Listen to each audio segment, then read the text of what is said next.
And we do these things at the Poetry Wing Ding where we start them at the hour.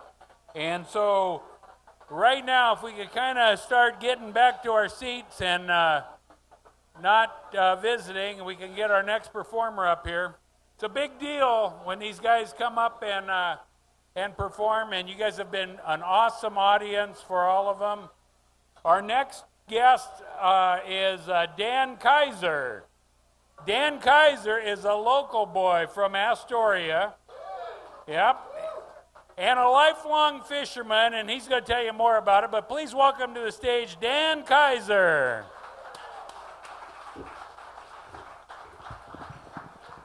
Okay, I am an Astorian through and through. I was born right here in this community, and my family has very deep roots in this community. Both my mother's family and my father have been involved very deeply in the commercial seafood industry. My mother's family has fished this river for as far back as I can remember, and both my mother and father worked at Bumblebee Seafoods right here in Astoria, Oregon, right up until they shut the doors in 1980. That took us on a little bit of a journey all the way down the west coast of the United States to San Diego, on to Hawaii, and then even onward to American Samoa before I inevitably made my way back to what is my home, and that is Astoria, Oregon here. So that's my first piece. I've titled it Home. January 8th is the day they gave to me, born around the corner and just a few blocks up the street. My father was so proud. He worked for Bumblebee. My mother's side were fishers. This river was their dream. They set their nets adrift as the salmon swim upstream. Clifton was the town, and Marinkovich was the name. A family catching salmon, a legend in the game. As a young boy growing up, I watched them work in awe. The men were bigger than life, and their blood lived in my veins. I had a skiff and a piece of net. My drift it was, an inside set. I'd watch the men unload their catch. Sweet smell of money, that's what they said. As summer would near, they would all disappear. North to Alaska, they would all disappear. They would ready the gear, and north to Alaska, they would all disappear. I hoped as I grew older, they would take me with one day. That day did never come. The Bumblebee up and flew away.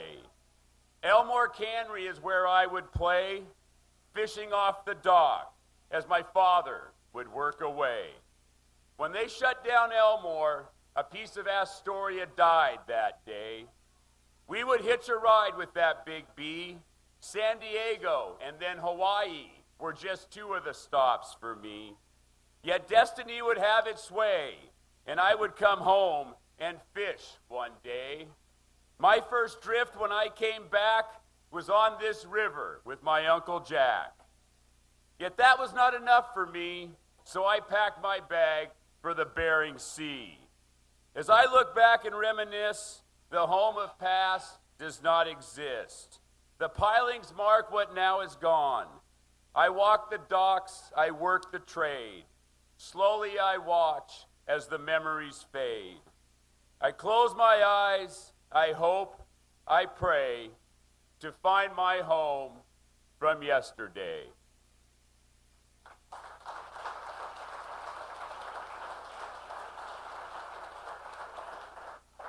Now, although I did cut my first check commercial fishing right here on the Columbia River, I really cut my teeth in the commercial fishing industry in the Bering Sea. I left for the Bering Sea in 1991 on a little boat called the Maverick.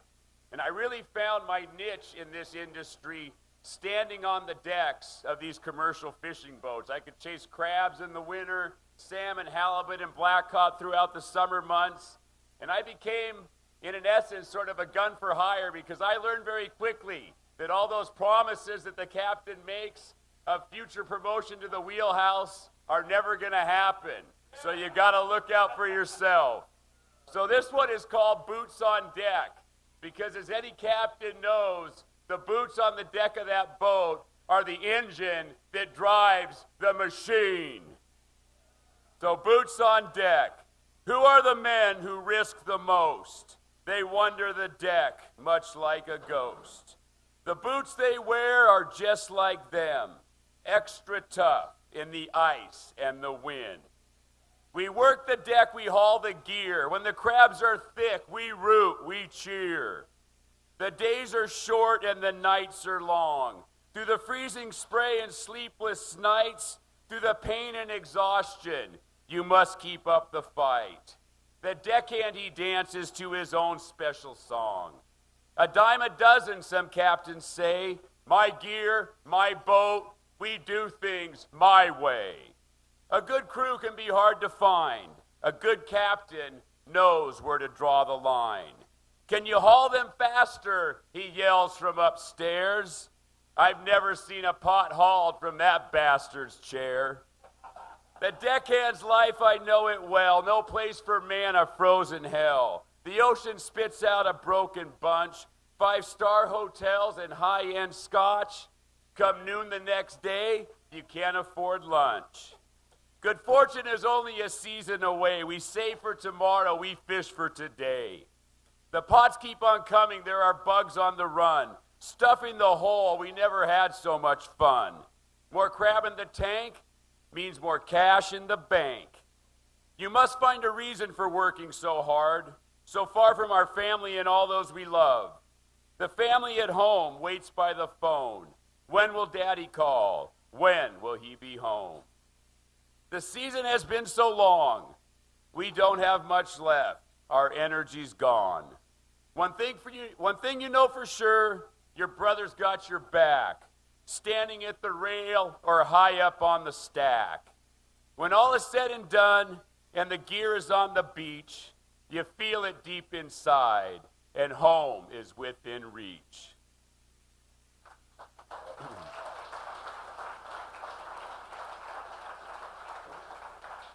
Now, there's definitely some challenges that come with being a young commercial fisherman in the Bering Sea, and that can be the big fat paychecks you bring home. There's nothing like a young man with a lot of wild-eyed energy and about $50,000 cash in his fist. So this one is called No Peace on Dry Land.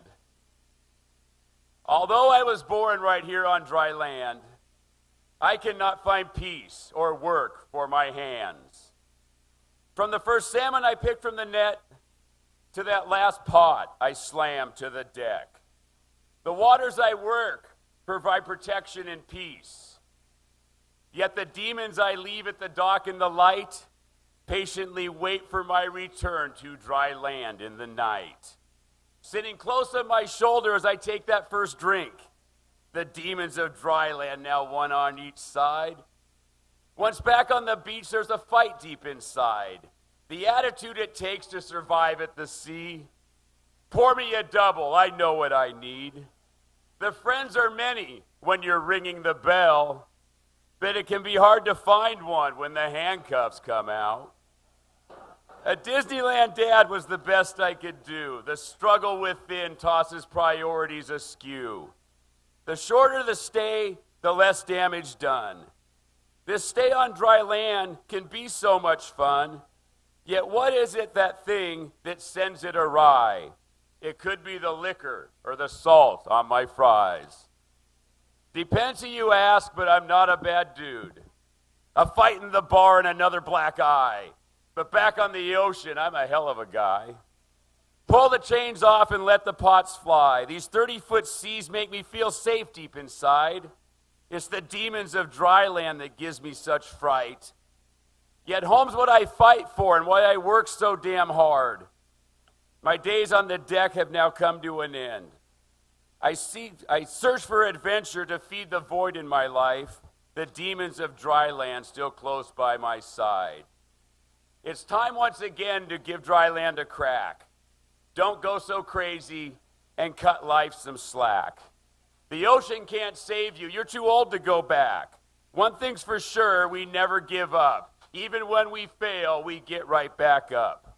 So even if it takes the rest of my life, I will search for peace on dry land till the day that I die.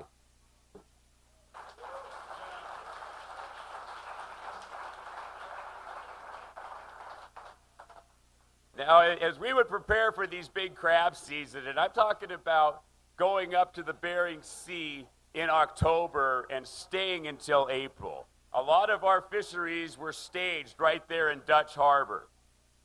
It's a very interesting place, to say the least, but it is home for those winter months. So this is called Doing It in Dutch. Dutch Harbor was the place we would ready for the race. King crab in October, and barredi was still in place. Come January would be opies. This truly was the test. We get the gear together, get fuel, load bait, and rest. The ice, the wind, the freezing spray, and that's just right here in Captain's Bay. Dutch Harbor is always moving at such a crazy pace. Some pound the dock, they need a boat. As days wear on, they still have hope. You walk the streets in your little pack, the name of your boat worn proudly on your back. The crew is tight, we drink, we fight. A girl behind every tree, that's 2 for you and 3 for me. The season's what it's all about. We start the grind, we move northwest. The days will pass with little rest. Return to Dutch, the boat is full. Unload the crab, more bait, more fuel. You make the most of your time on land. There are few limits, draw a check in hand. A place so cold and far from home, you wait your turn to use the phone. The kids are fine, they miss their dad. You say goodbye, your time is done. There's crab to catch, no time for fun. The race is on to catch the most, then back to Dutch to raise a toast. That's how it goes for months on end. Dutch Harbor at times is my best friend. When the season is done, gear's on the beach. There's no long embrace or sad goodbyes. Dutch Harbor sucks. It's time to fly.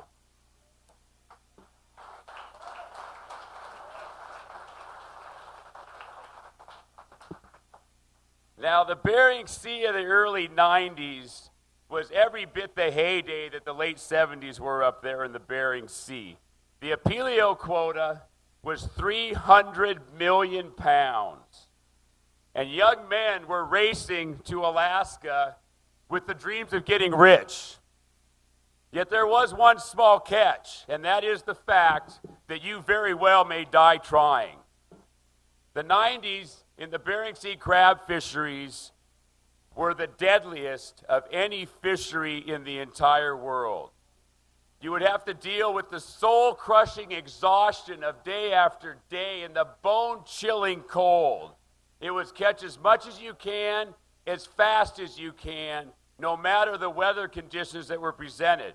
And unfortunately, when you would sit there in Dutch Harbor having beers, getting your gear ready, making small talk with the fellows from the other boats, you knew as you looked around that there was a few of you that weren't coming home. There were about 1,400 men that participated in the Bering Sea crab fisheries, and you could almost guarantee that 5, 6, 7, 8 of those men were not going to be coming home to their families. So that's what this last piece of mine is about. It's called Bering Sea Strong. There is a beast that roams out west. He is tougher and stronger than all the rest. As the ice appears and the nights wear on, the winds, they play a wicked song. It is so much more than just a physical test. It's a drive to live and be your best. Of all the men that ride these waves, there is one stat we all look at. Some of these men are not coming back. The family at home, they hope and pray. They know full well he gives his best, wondering how he will endure this test. Every year we ring the bell. We close our eyes as they begin to swell. The children look and wonder why. Why my father? Why, oh, why? We never got to throw the ball. The hugs and kisses, we'll miss them all. I have known the pain of losing friends. I have had my tears freeze for them. There is only one thing that you must do. We pull the next pot and push on through. Yet it's not always the sea that takes these men. Some are just lost deep within. They cannot find peace upon dry land, and the other fisheries do not test their hand. So for all those men, both here and gone, fair winds, smooth seas, forever on.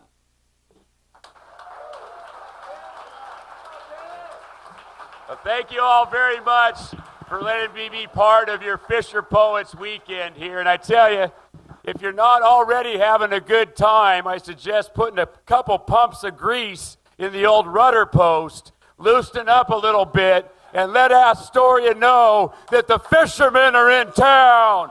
Woo!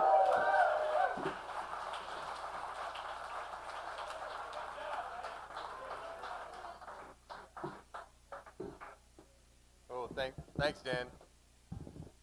Yeah, no problem with passion there. Follow his lead, you're going to have a good weekend.